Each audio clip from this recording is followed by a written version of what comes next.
En octubre de 1956 se produce el ataque israelí contra Egipto en respuesta a las incursiones de comandos árabes de sabotaje y al cierre del canal de Suez y del puerto de El Az. La guerra de Suez culmina con la retirada egipcia y la ocupación israelí de la península del Sinaí y la Franja de Gaza, territorios de los que un año más tarde se harán cargo los cascos azules de Naciones Unidas. Pero esta situación de ninguna manera pudo considerarse, ni siquiera de forma remota, como una paz. Negando la posibilidad de entablar cualquier negociación, Egipto buscó el apoyo militar de Siria y Jordania, mientras que Israel demostró su deseo de establecerse permanentemente en los territorios ocupados al iniciar sus grandes proyectos de irrigación con agua traída del mar de Galilea. Desde finales de 1966, el camino hacia una tercera guerra entre árabes e israelíes pareció ya imparable. Favorecida esta por la llegada al poder en Siria de los sectores más radicales del partido Baas. A mediados de mayo de 1967, el gobierno de El Cairo pidió a la ONU la retirada de sus fuerzas de interposición. Y días después, firmó un acuerdo con Jordania, al mismo tiempo que impedía el paso del tráfico marítimo israelí por el estrecho de Tirán. La ofensiva israelí se produjo en las primeras horas del 5 de junio. Tras percibir en los radares la aproximación de aviones egipcios y de unidades acorazadas que avanzaban hacia la frontera de Israel. Las defensas israelíes, al mando del comandante general Rabin, habían sido movilizadas a partir del 20 de mayo para hacer frente a los masivos ejércitos árabes que cubrían las fronteras. La sorpresa de los egipcios fue mayúscula, pues esperaban que Israel dirigiera su ataque contra Siria. Además, la aviación israelí procedió del mar, haciendo pensar a sus enemigos por un momento que se reproducía la guerra de Suez de 1956. Las fuerzas aéreas de Israel efectuaron un ataque con objeto de destruir la aviación egipcia y sus aeródromos. En vuelo casi rasante, en plano inferior a las pantallas del radar egipcias, los aviones israelíes destruyeron eficazmente a las fuerzas aéreas enemigas. El ataque de la aviación israelí logró destruir en apenas 3 horas 391 aviones egipcios que no llegaron a despegar, mientras que derribó en combate otros aparatos. Las pérdidas propias fueron solo 19.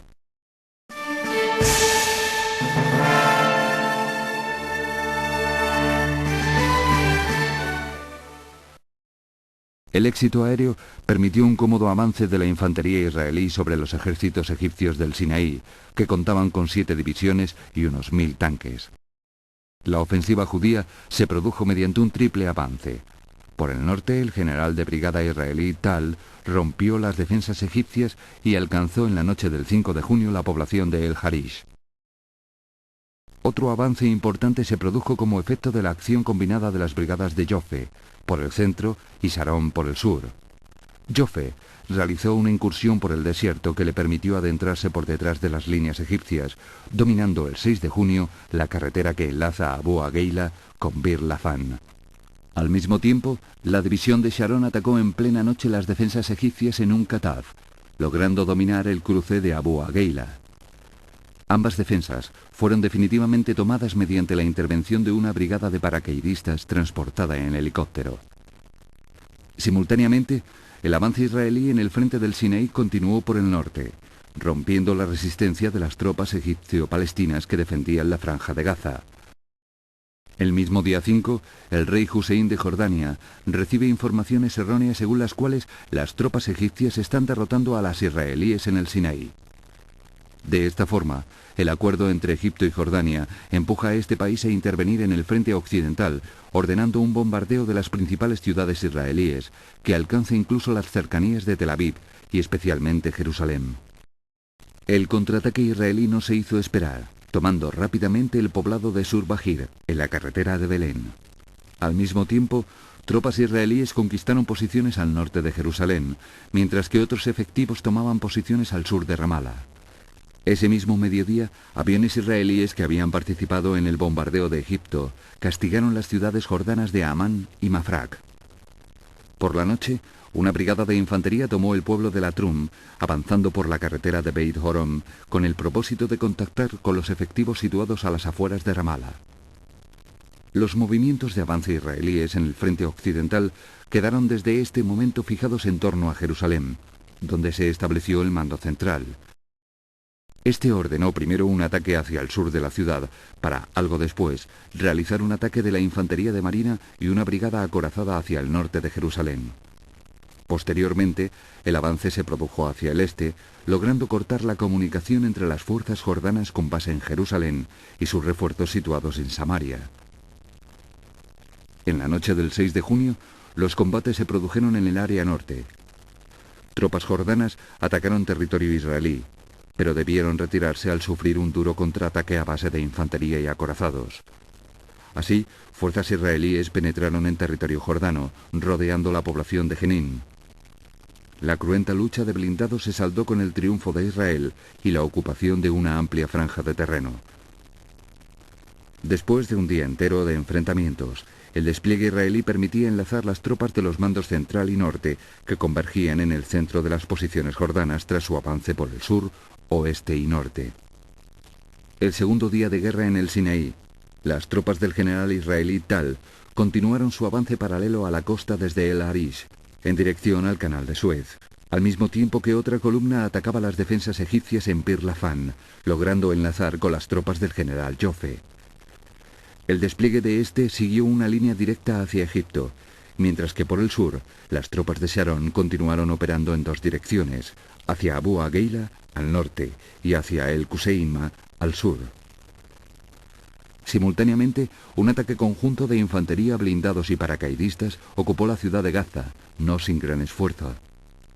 En Jerusalén Este, en el mismo momento, se estaban librando cruentos combates.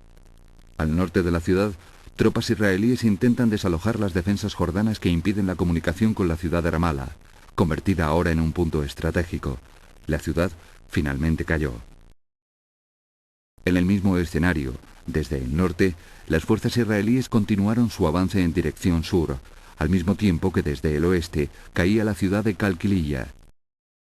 El ataque israelí concluyó con la toma definitiva de Jenin, al mediodía del segundo día de guerra. Otro avance israelí se produjo hacia la carretera de Tubas-Nablus, chocando con los tanques jordanos. Por la noche, lograron ocupar la primera población, continuando su avance hacia el río Jordán. El 7 de junio, las tropas israelíes lograron su victoria más significativa al tomar por completo la ciudad vieja de Jerusalén. Desde aquí se produjo un nuevo despliegue que permitió conquistar Belén y Hebrón sin efectuar un solo disparo. Tras tomar Ramala, el ejército israelí siguió avanzando hacia Jericó, al mismo tiempo que desde Nablus se desplegaban tropas hacia el río Jordán. En la península del Sinaí, fuerzas navales israelíes ocuparon Sharm el-Sheikh, permitiendo abrir los estrechos de Tiram. La libre circulación marítima quedaba así asegurada. Al mismo tiempo, el avance israelí estaba culminando.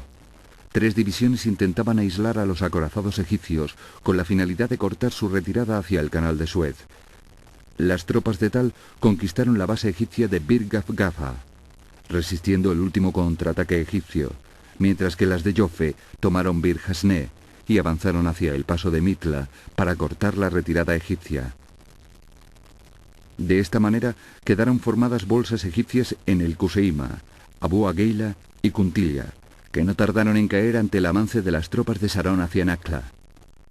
El cuarto día de guerra, el ataque israelí en el Sinaí se hacía ya imparable.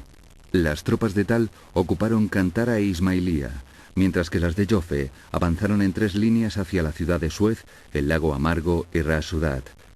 El despliegue de tropas fue perfecto, enlazando en Abu Zenima con las tropas paracaidistas que tras ser lanzadas sobre Sharm el-Sheikh marchaban hacia el norte. La desesperada defensa egipcia en el paso de Mitla convirtió este lugar en el escenario de un acto desesperado que no impidió la ocupación total de la península del Sinaí en tan solo 4 días. La debacle sufrida por egipcios y jordanos propició la aceptación de un alto el fuego promovido por Naciones Unidas al que también se sumó Israel. Sin embargo, la guerra aún no había finalizado.